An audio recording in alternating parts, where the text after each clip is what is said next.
வணக்கம். மரம் சார்ந்த விவசாயத்தில் ஈடுபடணும், இயற்கை விவசாயத்தில் பாரம்பரிய முறையில் நமக்கு தேவையான பொருட்களை நாமே விளைய வச்சுக்கணும் அப்படிங்கிற எண்ணம் எங்களுக்குள்ளே வந்ததிலிருந்து அதுக்கு ஒரு சரியான இடத்தை தேர்ந்தெடுக்கணும் அப்படிங்கிற தேடுதல் எங்களுக்குள்ளே இருந்தது. இதுக்காக நாங்கள் 2024 வருஷம் தொடக்கத்திலிருந்தே தமிழ்நாட்டில் பல ஊர்களில் சரியான இடத்துக்காக தேடிட்டு இருந்தோம். இந்த சமயத்தில் தான் திருச்சிராப்பள்ளி மாவட்டம் சமயபுரம் பக்கத்தில் 6 ஏக்கரில் ஒரு விவசாய நிலம் இருக்கிறதா கேள்விப்பட்டோம்.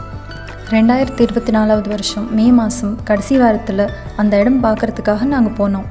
இந்த இடம் திருச்சியில் சமயபுரம் பக்கத்தில் கரியமாணிக்கம் அப்படிங்கிற ஒரு கிராமத்தில் இருந்தது. இந்த இடத்த பொறுத்தவரை முதல்ல சாலை வசதி ரொம்ப நல்லா இருந்தது.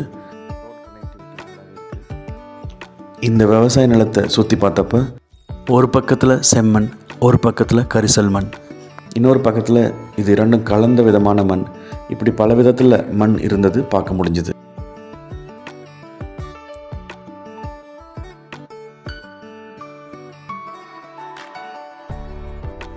பயிர் வகைகள்னு பார்த்தோம்னா பொதுவாக கரியமாணிக்கம் இந்த கிராமத்தில் விவசாயிகள் பெரும்பான்மையாக மக்காச்சோளம் பயிரிடுறாங்க அப்படின்னு கேள்விப்பட்டோம்.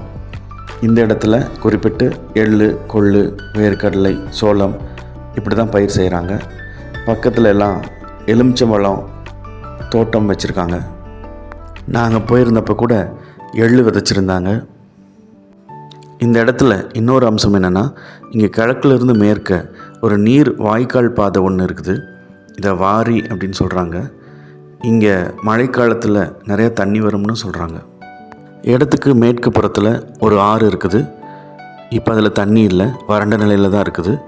ஆனால் மழை காலத்தில் தண்ணி வரலாம் அப்படின்னு சொல்கிறாங்க. எவ்வளோ பெரிய இடத்துல ஒரே ஒரு மரம் தான் இருக்குது. மாமரம் நல்லா பெரிய மரமாக வளர்ந்துருக்கு.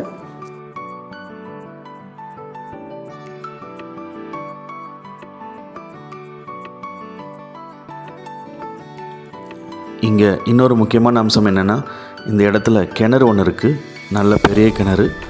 அந்த கிணத்துல நல்ல தண்ணி ஊறும்னு சொல்கிறாங்க.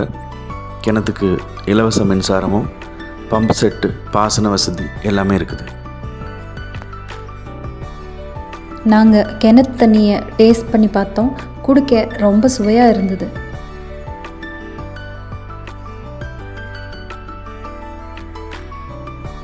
இந்த இடத்த வாங்கலாம்னு முடிவு பண்ணப்போ நாங்கள் எதிர்பார்த்தபடியே பட்ஜெட் நாங்கள் நினச்ச அளவுக்கு மேலே தான் இருந்தது. ஆனால் இந்த இடத்த பொறுத்தவரை பல விஷயங்கள் பாசிட்டிவாக அமைஞ்சிருந்ததுனால இந்த இடத்த வாங்கலாம்னு முடிவு செஞ்சு எங்கள் குடும்பத்தில் இருக்கவங்களோட ஆதரவோட 2024 வருஷம் ஆகஸ்ட் மாதம் இந்த இடத்த நாங்கள் ரெஜிஸ்ட்ரேஷன் பண்ண முடிஞ்சுது. நாங்கள் பல வருஷமாக எதிர்பார்த்துட்டு இருந்த இயற்கை விவசாயத்துக்கு ஏற்ற சமஸ்திதி ஃபார்ம்ஸ் திருச்சி கரியமாணிக்கம் கிராமத்தில் இப்படி தான் உருவாச்சு.